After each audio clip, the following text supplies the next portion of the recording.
Hey yo, it's time to roar, get loud, let's ignite. Jeremy B in the house, we keeping it tight. Every weekday at 11, we ready to ride. Lions Talk Live, come and join the pride. Waking up early, it's that morning grind. Tune in to the show, leave the troubles behind. Jeremy B's the king, with the voice like thunder. Every word he spits, it's a lyrical wonder. Got the lions around, sharp and fierce. When we hear one pride, you can't help but feel your heart pierce. Talking all the topics, keep it real, keep it raw. With a lion's mentality, we're ready for the roar. One pride, it feels right. Jeremy B bringing the heat, morning light. Every weekday at 11, we taking flight. Lions Talk Alive, yeah, we ready to bite. One pride, hear us loud. Jeremy's in the zone, making us proud. This is a Huddle Sports Network broadcast. You can find us on Roku TV, Amazon Fire TV, Facebook, and of course YouTube. Get all your NFL news here first. Good afternoon. It is Lions Talk with Smoke and Jeremy B. And let's face it, we got to cover it because it's getting big. It is officially 8 coaching vacancies. But the NFL record for head coaching vacancies is a tie at 11 in 2006 and 2009. 6 to 9 head coaching vacancies happen every season, whether it's firings, retirings, or anything else. But Mike McDaniel went to the end of season meeting at 8 a.m. in Miami, and before 10 a.m., he walked out unemployed. That is what they basically do. They come in, you do the end of season meeting, you talk with the review of the previous season, then they talk to you about what are your views for the next season. By the time he got halfway through his sentence, he says, yeah, we're not moving forward with you. But I think it's more of a reaction to Harbaugh being fired in Baltimore. Because it's funny how a couple days ago, Mike McDaniel was fine on Tuesday after Black Monday, and now Harbaugh's fired and he's fired.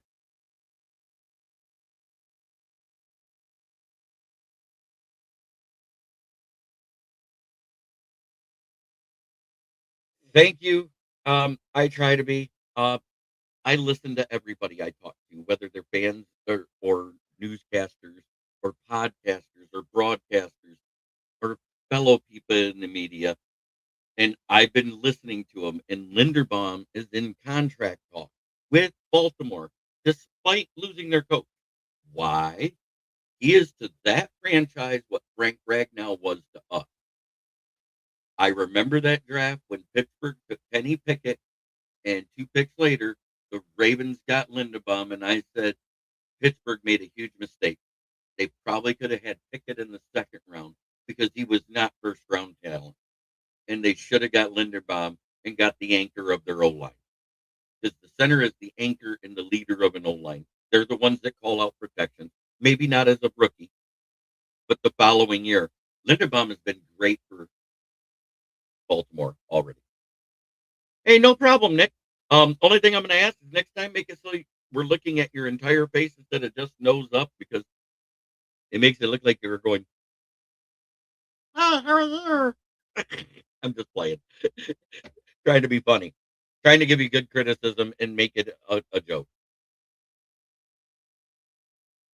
So, Mike McDaniel's out there. Do I think he's head coaching material? No. If he was, with the amount of talent that's been in and out of that lineup with Miami, they'd have been in the playoffs and maybe won a game more often. They haven't. So I think he's a better offensive coordinator. He was a great offensive coordinator under Kyle Shanahan. And when he was there, Kyle Shanahan wasn't calling plays. That was Mike McDaniel. He wasn't just a clipboard holder back then.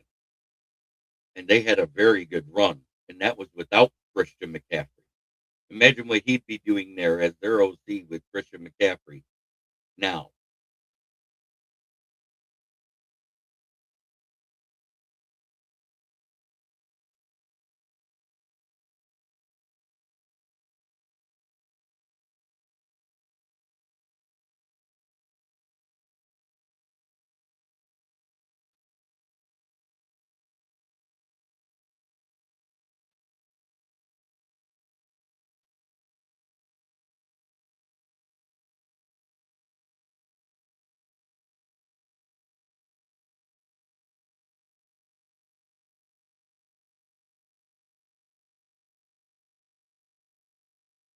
On to personal things that happened.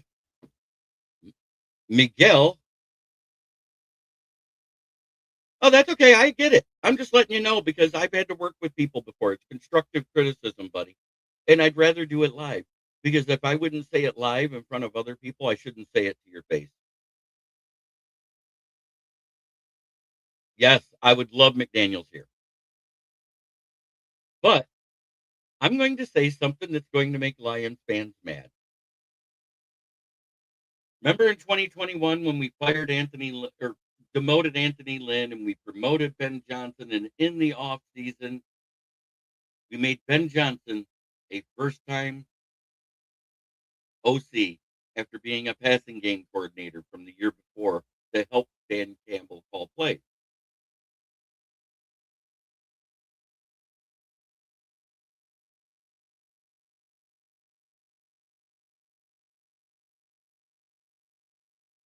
I think Miami wins tonight. They're just the better overall team, better coached. Uh, there's like 8 guys that we would love to be on the Lions off of that team as rookies coming into the next season that are going to be available, but we're not going to be able to get them where we pick. Um, Akeem Messador, he's probably going to be rising up the draft boards into being a second round pick. So unless we trade back in the first, because let's do the hypothetical that all the tackles are gone and we get a chance to move back and get either a late first, early second, and possibly a third and a pick after that or a pick in the next draft. I almost would take that deal because I don't think that any of the centers are first round talent except for maybe Parker Braswell. But he's undersized but very athletic and moves very well and does have the hand pop. He's got a violent hand pop. So that's another guy to look at. I think Parker Braswell is going to be the best one because Connor Lew is injured and we don't know when he'll be able to clear medical to even do a pro day or a combine or anything because he had a second ACL tear.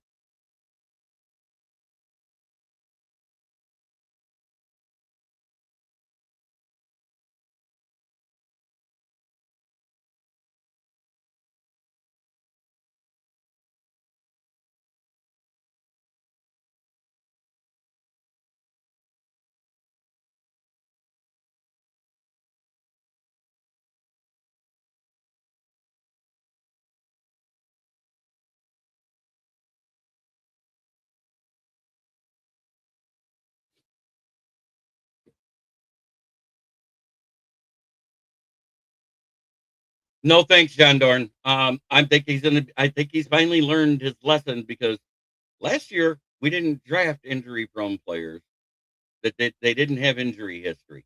So miss me. Miss me again. Because that's not what happened. Um,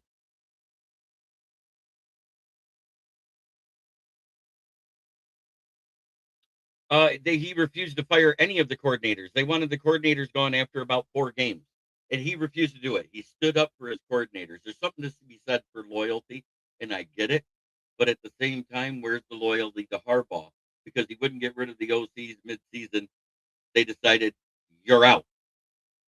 The first thing that happened was everybody thinks Harbaugh got a job.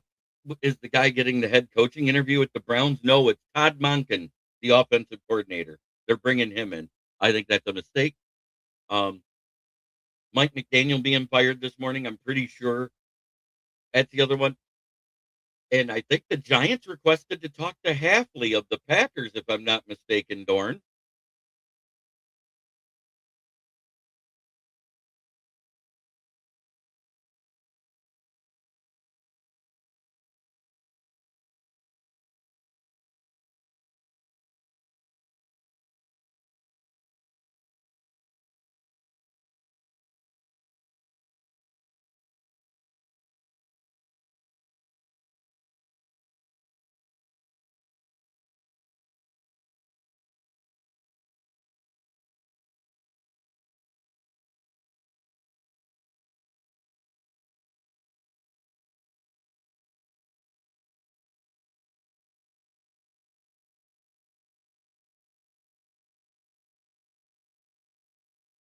Exact. Well, because look what happened. one of the winningest coaches other than Belichick with a long tenure in Mike Tomlin. He has a higher win percentage than Mike Tomlin, and he got fired over it. So while it's admirable, and I get it, I think he made a mistake.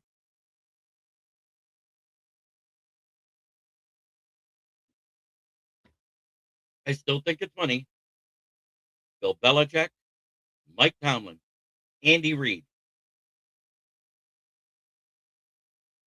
and John Harbaugh all started as special teams coaches for their coaching career or special team coaches assistants.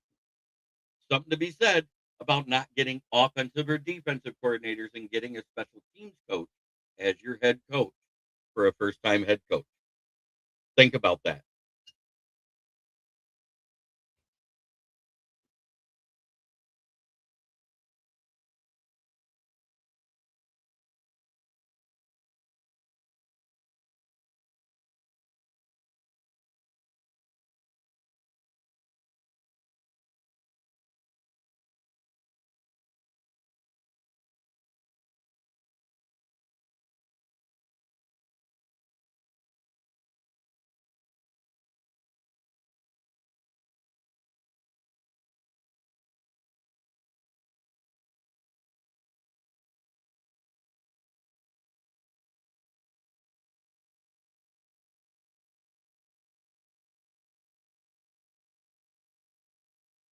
Yes, it is.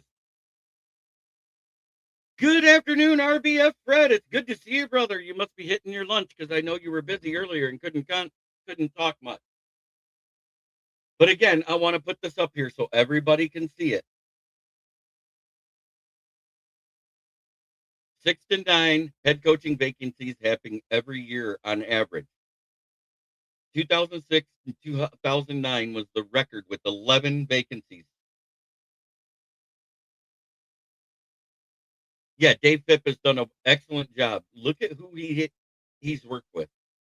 He made Raleigh Patterson get a job and kick a field playoff win field goal. Remember that? Riley Patterson. We had him in 2021. Who else did we have before we found Bates last year? We had a few, and they've been in and out. I think where we made the mistake, and you can say what you want, we resigned Blau and Boyle, or signed Blau and brought in Tim Boyle in 2021 instead of re-signing Prater. We should have re-signed Prater then, because then we could have went straight from Prater to Bates. Because I would have done that. I understand Prater and Bates have the same accuracy between 50 and 40 yards. Go look at it. They have the exact same accuracy. That's where they miss. They don't miss a lot long, and they don't miss a lot short.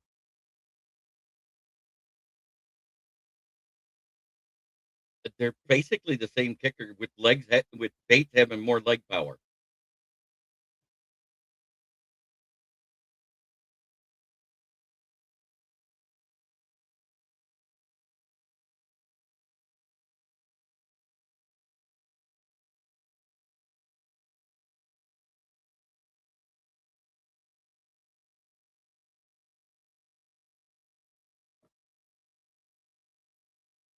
And we're blessed in the return game. And I think we're blessed enough that we don't have to bring Leaf back. Tom Kennedy averaged 27 yards a return. Jacob Saylor's averaged 27.9 yards per return. Vaki, the couple times he returned, he averaged about 17 yards on punt returns. So Leaf,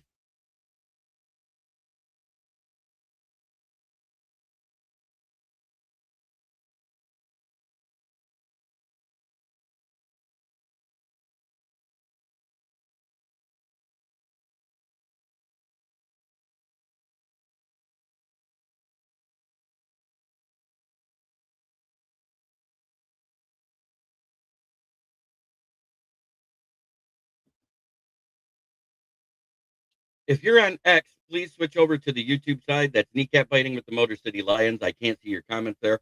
Or go to the Rumble, Ken the Bear Fan, where I'm going live there. because those comments come through great. The Facebook ones come through as well on the Kneecap Biting with the Motor City Lions or the Huddle Sports Network. So you can go to either one of them, any one of those platforms, and I'll get the comments. But for some reason, X doesn't like to communicate with StreamYard well. And I think it's because above the video, there's a link where you got to give them access to your profile picture and your comment. And most people don't do that. I know that there's one guy that comes in and he talks, and I don't mind it. I don't mind if you do talk on X. I want you to. I want you to engage. I want you to like the shows. I want you to repost them, quote post them if possible. Put them in other groups that I'm not a part of, whether on Facebook, Twitter.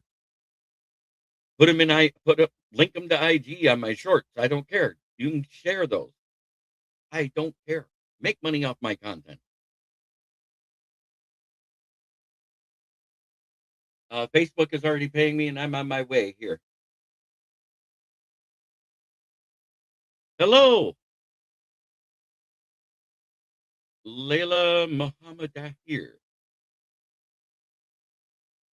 Nice to meet you. And welcome to Lions Talk, where I talk Lions football. I will not go political. Don't ask me the political questions.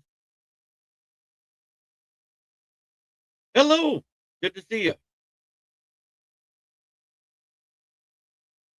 I'm not doing political stuff. This is not that. This is NFL based.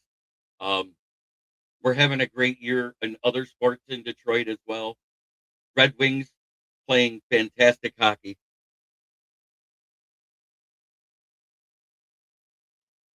Pistons are playing great basketball. And the Lions are out of the playoffs, but they did have a winning season, so I guess we can rest our laurels on that. It was disappointing. We were projected as the division winner coming into the year. It's a joke. It has to do with what happened back in 2014 or 12 or 14. I moved out of the town, out of the main part of Flint back in 2007. Um, but Flint, look it up, the Flint water crisis. It was bad. It was very bad. Lead, people dying and babies dying of Legionnaire's disease, people getting rashes and stuff from their water because they connected to old lines that they didn't fix. That's what it was all about. So that's the running joke. That's why we say the Flint bottled water. That's why I do that particular little. When we lose, this is what I'm putting up: empty trophy case, foreclosure notices, Flint Water Company, a malt liquor, the bag from 2008 that came out. And I don't understand why fans wore bags. They should have left that as a New Orleans Saints thing.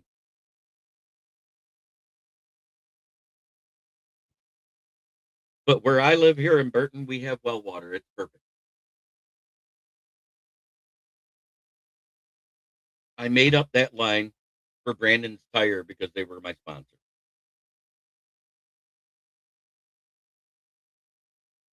But we will be doing a mock draft shortly because that's what I do. You know, we're out of the playoffs. There's nothing better to do for us. Chad Ortega, good to see you hit the like. Congratulations, Bears Packers. You're first and second in the division. Bears are first, Packers are second. You had the same amount of wins as us. The only reason you're in is because of the tie with Dallas. But you would have been in because you swept us and you had a better record in the division. It is what it is. We got swept by you. We got swept by Minnesota. Congratulations. After last season, it kind of feels like redemption for Packers and Bears fans. Oh, wait, Bears didn't beat us, did they? Oh, sorry. For Vikings fans, Bears are still winless 2 years in a row, 0-4 versus the Lions with Caleb Williams, 0-2 with Ben Johnson. Those are realities. That is not fiction. I think the first game scared Ben. In the second game, he outthought himself. I agree with Ken on that. And the Bear fan. Too quiet again in that background. I got to do something about it.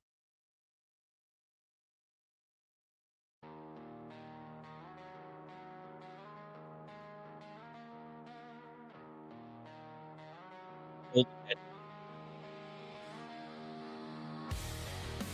I want to thank all 31 of you watching. But I don't like to talk about the political stuff. I like to talk about football. It's time. Let's do another mock draft for our Lions. Dreams deferred and soaked in beer. The wind howls a lonely song. Another season gone wrong. Two great options. Sound across the frozen ground. I don't think so. Not enough. There he is. That's who I want.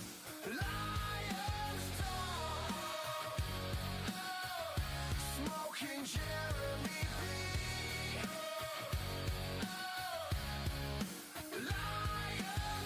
I don't mind going back 4 spots.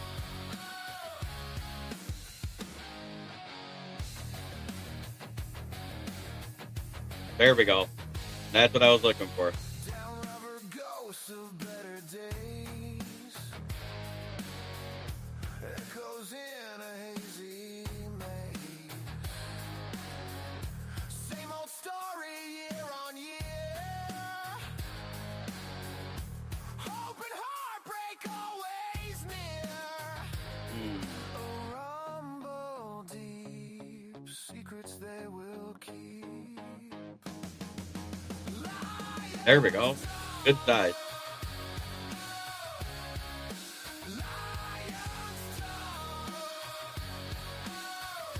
Smoking Jeremy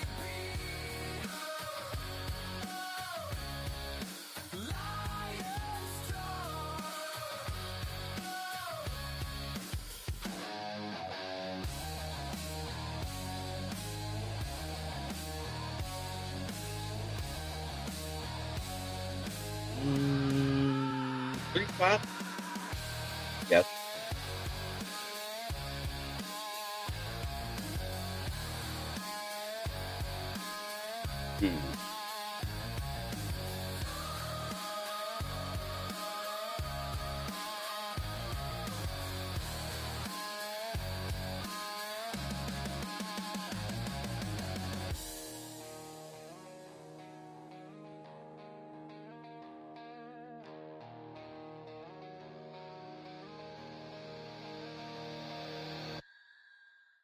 Not a fan of.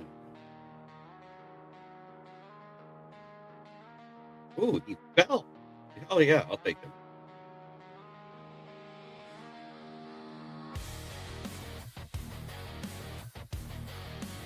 Six one and 225. 6-1 33. City sleeps another year. Dreams deferred and Thank you, Nick and Jay. Jay, hi. the wind howls a lonely song. Good to see you, brother. Another season gone wrong.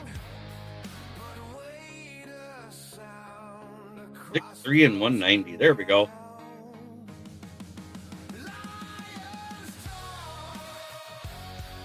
6 foot 195.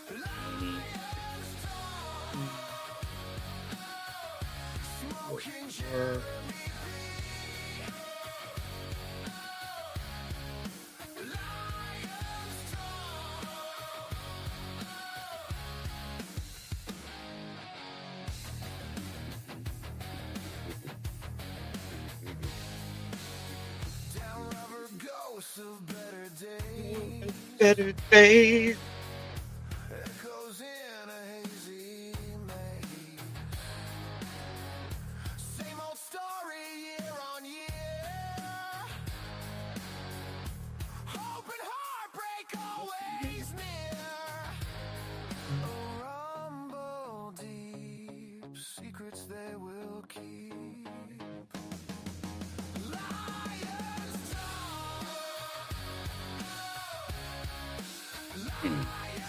No.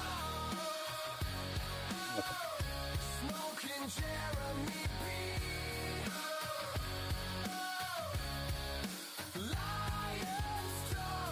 I think he's underrated. Trey Zune is an excellent offensive guard.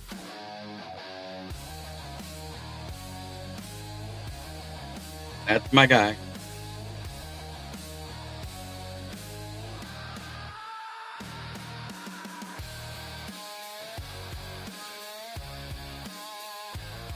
So I'm going to stop sharing and I'm going to screenshot that.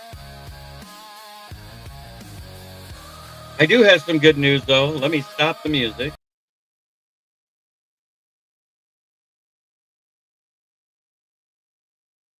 I have been asked to do an interview about my path through journalism, how I got started, what made me start doing it, how I got to where I am now, writing about three teams. Because I've been writing about the Lions for 4 seasons, and 3 weeks ago I got asked to start writing about the Jaguars and the Buccaneers, and I'm proud to do it. Which means I got to dive more into their roster this offseason to be able to go into a season preview about who they should probably look at in the draft and do more scouting because they probably have different positions that they need next season than us. I get to write about playoff football still, and I'm kind of proud of that. But yet at the same time, it's kind of sad that not because of our Lions. So let's get this done here. Let's get our.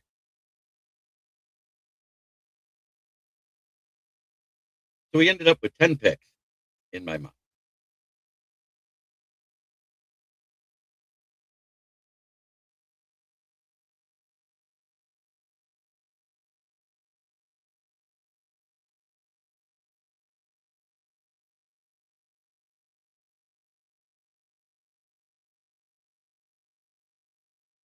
Yeah, it'll be a Zoom meeting, and then they're going to send me a questionnaire where I fill it out. It goes into their blog.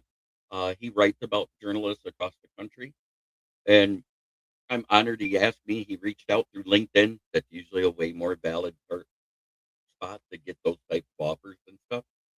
So Miguel Mike Medina will be interviewing me next Tuesday at 4 p.m.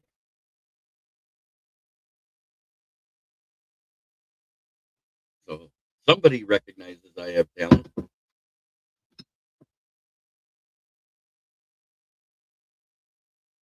Yes, he was. He developed the air raid system at Texas Tech. While he was at Texas Tech, though, he had a reputation that came to be known as the Kingsbury flop. And what that's talked about, it was a 13 game season if you made a bowl game back then because they didn't have the CFP. So, and if they did, Texas Tech wasn't in it anyways. Thank you, RBF. So I get to tell my awful backstory on why I really got started doing this and be honest about it. Yep.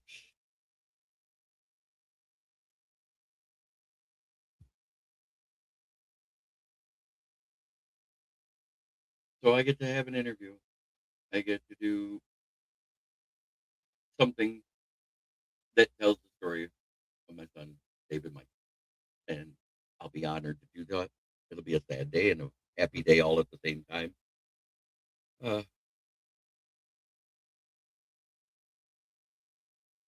so let's get this. It's not.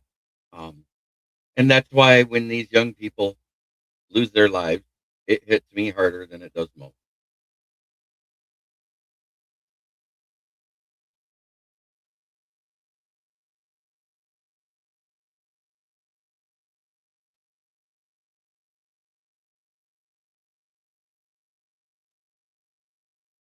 Thank you, Michael Ditton Edwards. I appreciate that. But here's the results of that draft. We got 10 picks because I made that trade back in the second round. I traded back twice to gain extra picks.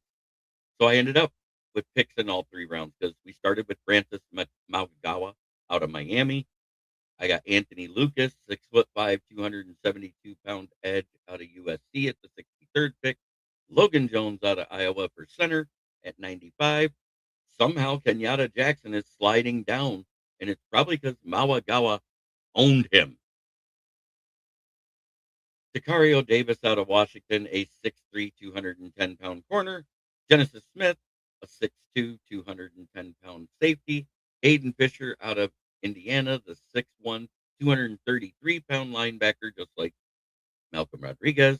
Lee Hunter out of Texas Tech, who is a 6'5", 320-pound defensive tackle.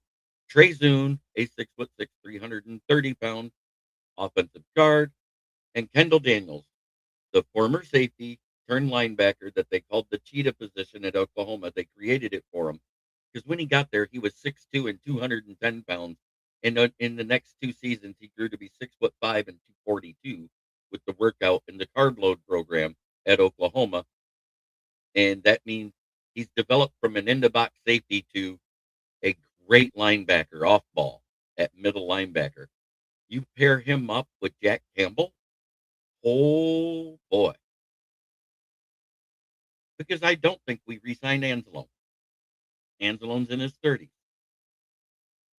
He started missing more tackles. His missed tackle rate got closer to what it was in 2021 versus 22, 23, and 24, where he led the team in tackles. Jack Campbell had 60 more total tackles than Alex Anzalone. Jack Campbell, as a middle linebacker, had passes defended, forced fumbles, fumble recoveries, sacks, and 165 tackles. By far, if you go across the board by metrics, he's probably one of the best middle linebackers in the NFL right now, and we're blessed to have him. So for all of you that want us to go out and splurge and make the massive trade, throw away the pick and go get somebody like Crosby or go get somebody else that might be available for opposite Aiden Hudson, I have one question to ask. Laporta, Campbell, Branch, and Gibbs, who don't you re-sign? Because you're losing 2 to 3 of them to take on Max Crosby's contract or to sign Trey Hendrickson in the offseason. You're losing 3 of them. Laporta will be fine. It was a herniated disc. He'll be back before training camp. It is not a retirement issue. Kirby Joseph, that's the one we got to worry about. That's why I draft safety. I do that for a reason. I wanted Kilgore, but I waited too long. I should have got him. I probably should have snagged him in the second round instead of an Ed. Because, and honestly, we had 14 sacks out of Aiden Hutchinson and 11 and a half out of Al Qadim Muhammad. We had 2 guys in the top 10 for the season. We had 49 sacks as a team. Were we that awful opposite Hutchinson? No. Everybody disappeared at the same time on the defensive line, and that's why we lost games on top of porous O-line play. It was both. It wasn't just one side or the buttle that failed. Oh, so am I. And that's why I'd at least draft a safety and maybe sign a mid-tier backup, a mid-tier starter as a backup, just in case. I think BB might not be back till late October to early December. Because remember, it's 10 months to a year recovery time for an Achilles tear surgery. Kirby Joseph, he has a cartilage that does not repair itself. It has to have surgery. I haven't heard he had surgery yet.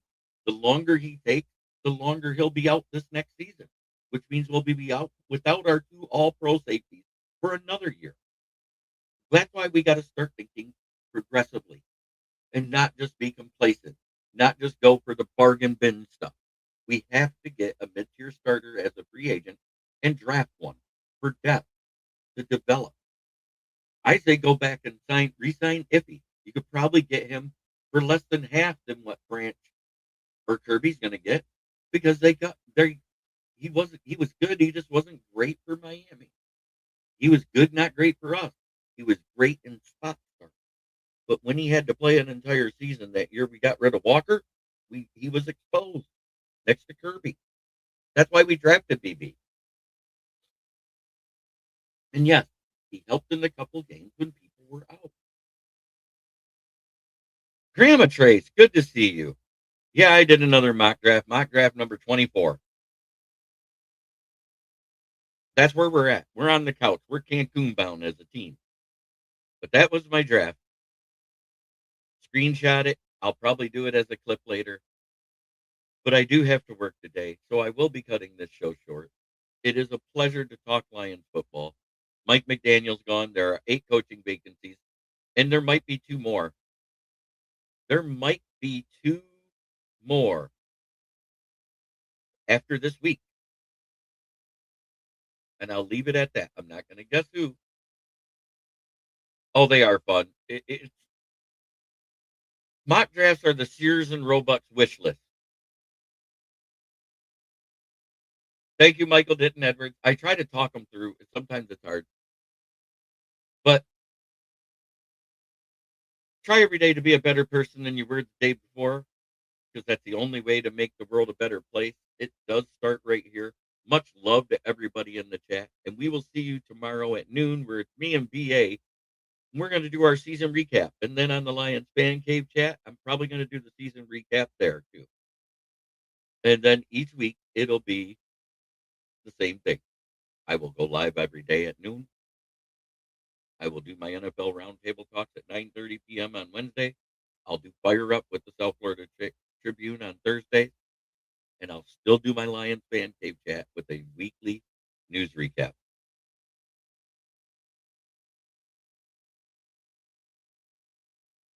Thank you, Sledge. I know who you are, Mitchell. Thank you. Look at how many games we lost by less than a touchdown when the defense was playing great. And I'm going to break it down to a certain date tomorrow when the whole defense fell apart. And it was a combination of things that made it happen. Some of it was coaching, some of it was players and how they played on the field, and some of it was just bad luck. It happened. Disappointing season results-wise. 9-8 is not what we wanted to be.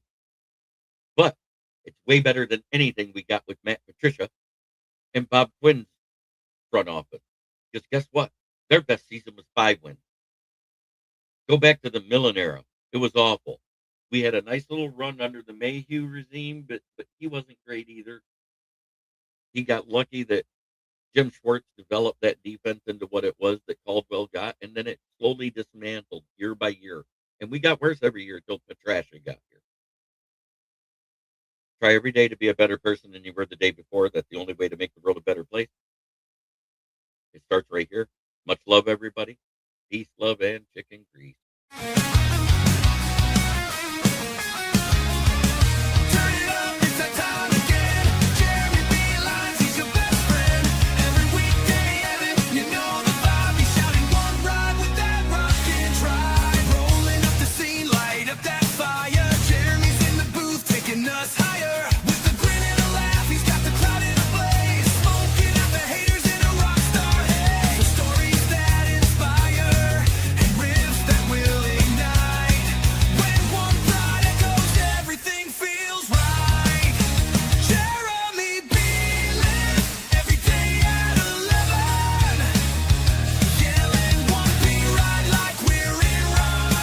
This is a Huddle Sports Network broadcast. You can find us on Roku TV, Amazon Fire TV, Facebook, and of course YouTube.